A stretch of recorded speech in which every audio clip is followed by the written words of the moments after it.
Hello नमस्कार दोस्तों, मैं विशाल स्वागत करता हूं आप सभी का अपने चैनल विशाल जी स्पोकन पर। फ्रेंड, आज इस वीडियो में हम लोग ये डिस्कशन करने वाले हैं कि स्पोकन इंग्लिश कैसे सीखी जाए, यानी अंग्रेजी में बातचीत कैसे किया जाए। उसके लिए मैं आपको इस वीडियो में कुछ टिप्स देने वाला हूं, जिसको फॉलो करने के बाद आप लोग भी अंग्रेजी सीख सकते हैं। क्योंकि इंग्लिश बोलने वाले अधिकांश भारतीय जो हैं वो इसी तरीके का यूज़ करते हैं जो मैं आप लोगों को बताने वाला हूँ। यही सबसे सेपरेट और अच्छा तरीका भी है। आप लोगों ने YouTube पे बहुत सारी वीडियो देखी होंगी और उनमें बहुत सारे तरीके भी बताए गए होंगे, लेकिन मैं इस वीडियो में आप लोगों को वो जेन्युइन तरीका बताने वाला हूं, जिसको जानने के बाद आप लोग अपनी इंग्लिश को स्ट्रॉन्ग कर सकते हैं और इंग्लिश बोल भी सकते हैं। किसी भी भाषा को सीखने के लिए 4 तरीका होता है, 4 चीज़ें उसमें फॉलो करनी होती है। हालांकि हम लोग तो भारतीय हैं, तो हमारी मदर टंग जो है वो हिंदी है। हम सब जानते हैं कि हिंदी की शुरुआत हमने कैसे करी थी। हमने हिंदी जब बच्चा छोटा होता है तो कोई भी वर्ड जो है बार बार वो सुनता है और रिपीट करता है, और हमारा एनवायरनमेंट उस तरीके का है जिससे हम वो भाषा आसानी से सीख जाते हैं। क्योंकि हमारे आसपास के लोग जो हैं, हमारे परिवार के लोग हैं, चाहे हमारे अगल बगल के जितने भी लोग हैं, वो सब वही लैंग्वेज बोलते हैं जो हम बचपन से सुनते आए हैं। लेकिन अंग्रेजी के केस में ऐसा नहीं होता है।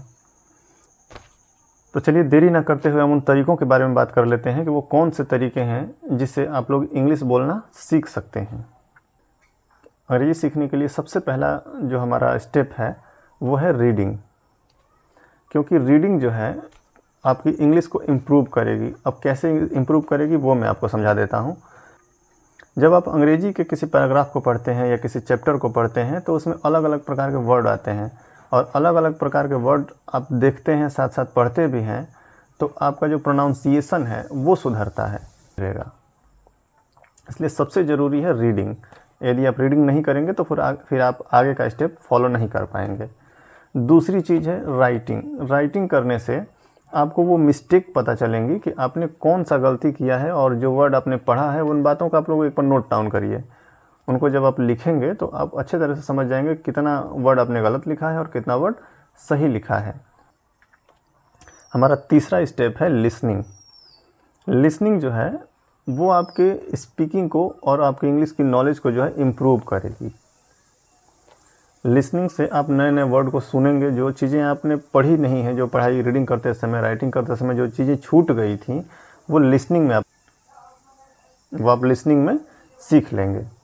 लिसनिंग के बारे में मैं आपको एक चीज़ बता देना चाहता हूँ कि जब भी आप लिसनिंग करें किसी भी इंग्लिश स्पीकर की, तो किसी ऐसे इंग्लिश स्पीकर को चुनिए जो नॉर्मल स्पीकर हो। नॉर्मल स्पीकर का मतलब कि ऐसा नहीं हो कि बहुत वो एक्सेंट चेंज करता हो। जैसे बहुत से लोग क्या करते हैं कि शशि थरूर को, जानवी पवार को, ऐसे लोगों को सुनने लगते हैं, तो उनकी इंग्लिश आपको कभी समझ में नहीं आएगी और आप कभी सीख नहीं सकते हैं। आपको जब भी सीखना है किसी नॉर्मल स्पीकर की सुनिए, जिसकी जो इंग्लिश धीरे धीरे बोल रहा हो, ना कि बहुत फास्ट और इंडियन एक्सेंट में बोल रहा हो। सबसे अंतिम स्टेज होता है स्पीकिंग। जब भी आप रीडिंग, राइटिंग और लिसनिंग ये तीनों कंप्लीट कर लेते हैं तो उसके बाद स्टेप आता है आपका स्पीकिंग का। उसके बाद आप जो भी सीखे हैं उसको बोलने का प्रयास करिए। अब बात आती है प्रैक्टिस की, क्योंकि प्रैक्टिस जो है सबसे ज़्यादा ज़रूरी है। बिना प्रैक्टिस के आप अंग्रेजी नहीं सीख सकते हैं। तो प्रैक्टिस करते समय ये कुछ बातें मैं आपको बताने जा रहा हूँ, जिसको आप ध्यान में रखेंगे तो आपकी प्रैक्टिस बहुत धीरे धीरे और अच्छे तरीके से हो जाएगी। प्रैक्टिस में क्या करें कि बड़े बड़े सेंटेंसेज और स्ट्रक्चर पर ध्यान देने के बजाय छोटे छोटे सेंटेंसेस को सीखें और उनको बोलने का प्रयास करें। क्योंकि छोटे सेंटेंसेज जो है बोलने में आसानी होती है उनको, और उनका कॉन्सेप्ट जल्दी समझ में आ जाता है। जैसे you are good boy, I am teacher, या माय नेम इज़ विशाल। इस टाइप के जो सेंटेंसेस हैं वो आप शुरुआत करिए, उनसे छोटे छोटे सेंटेंसेस से प्रैक्टिस करिए। दूसरी चीज़ है कि जब भी आप प्रैक्टिस करें तो अपने किसी बराबर के स्टूडेंट के साथ या किसी अपने दोस्त के साथ जो है प्रैक्टिस करना शुरू करें। क्योंकि जितना आपको पता रहेगा उतना ही उसको भी पता रहेगा। तो कुछ सेंटेंसेस वो बोलेगा, कुछ आप बोलेंगे, तो इससे आपका कॉन्फिडेंस लेवल भी बढ़ेगा और कॉम्बिनेशन के साथ जो है आप इंग्लिश स्पीकिंग कर पाएंगे। अपने से ज़्यादा एडवांस के साथ यदि आप प्रैक्टिस करना शुरू कर देंगे तो वो फिर आप उसके सामने बोल नहीं पाएंगे, क्योंकि उसको बहुत सारी नॉलेज रहेगी और बहुत सारी बातें वो इंग्लिश में बोलेगा और आप समझ भी नहीं पाएंगे, तो फिर प्रैक्टिस करना मुश्किल हो जाता है। इसलिए बराबर के लोगों को चुनें जब भी प्रैक्टिस करना हो अपने बराबर के दोस्तों के साथ या भाई के साथ, जो भी अपने आपके अवेलेबल हो उसके साथ प्रैक्टिस करना शुरू करें। तीसरी बात कि जब भी अगर आप YouTube पे वीडियो देखते हैं, बहुत सारे लोग क्या करते हैं कि YouTube पे स्टार्ट करेंगे किसी चीज़ को देखने के लिए, मान लीजिए एक्टिव पैसिव वॉइस है या टेंस है, टेंस ही पढ़ने के लिए किसी ने सर्च किया कि टेंस इन इंग्लिश, ऐसा कोई सर्च करता है और सर्च करने के बाद हज़ारों वीडियो सामने आ जाती हैं, बहुत सारी, ऐसे स्क्रॉल करते जाएंगे और दुनिया भर की वीडियो यूट्यूब पे दिखती रहेंगी। कुछ लोग क्या करते हैं कि 5 मिनट इसको चला देंगे, फिर वो उसको बंद कर देंगे, फिर दूसरा चला देंगे, फिर उसको बंद कर देंगे, ऐसे ऐसे कर करके, और ना तो नोट्स बनाएंगे और ना ही किसी एक टीचर को देखेंगे। ऐसे करने से उनका जो ध्यान है वो भटक जाता है एक जगह से।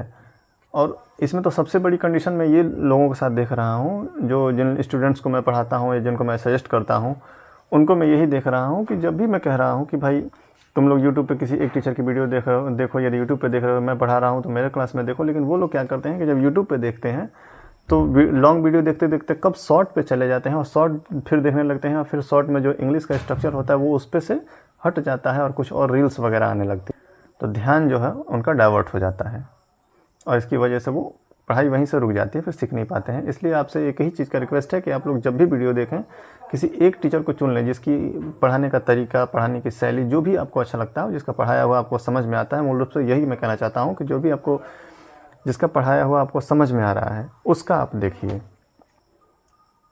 जो भी बातें प्रैक्टिस के संबंध में मैंने बताई हैं, उन सभी बातों को आप लोग यदि ध्यान में रखते हैं तो आपकी प्रैक्टिस अच्छे से होगी और आप जल्दी इंग्लिश सीख सकते हैं।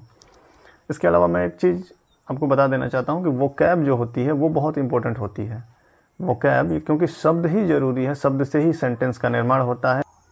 वोकैब को सीखने के लिए मैं आपको एक ऐप के बारे में भी बता देता हूँ जिसका नाम है मैगटैप। ये बेहतर ऐप है, अगर आप चाहें तो इसका यूज़ कर सकते हैं और इसका यूज़ करके आप अपने वोकैब को स्ट्रॉन्ग कर सकते हैं।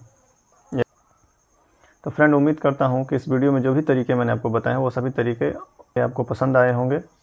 यदि वीडियो अच्छी लगी तो वीडियो को लाइक और चैनल को सब्सक्राइब जरूर कर लीजिए, क्योंकि मैं इंग्लिश के ऐसे ही इंपॉर्टेंट लेक्चर्स और वीडियोज़ इस चैनल पर अपलोड करता रहता हूँ।